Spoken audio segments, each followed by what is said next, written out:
دہشت گرد ایک ایسے نوجوان کی داستان جس سے بچپن میں جائیداد، عیش و آرام، اپنوں کا پیار، رشتے چھین لیے گئے۔ حالات کے چنگل میں پھنس کر وہ جرائم کی دنیا میں داخل ہوا۔ محب وطن ہوتے ہوئے ملک دشمن قرار دیا گیا۔ انڈیا گیا تو قدم قدم پر موت نے گھیرا، مگر اس نے انڈیا میں انڈیا کی بینڈ بجائے رکھی۔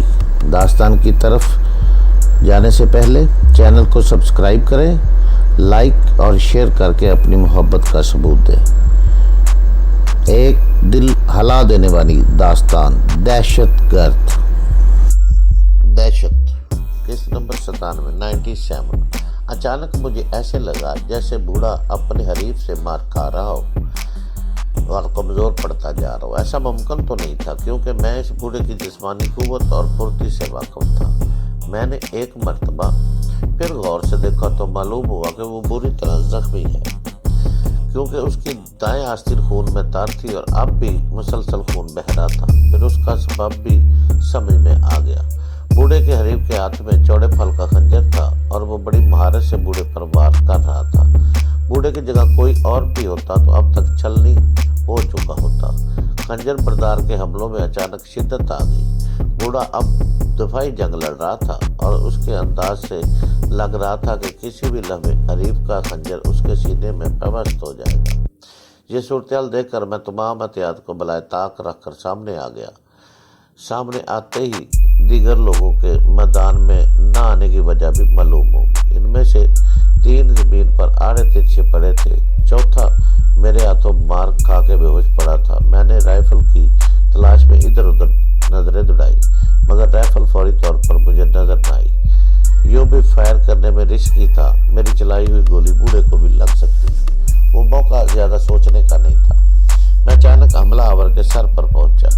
شاید میری پرچھائی پر اس کی نظر پڑ گئی تھی۔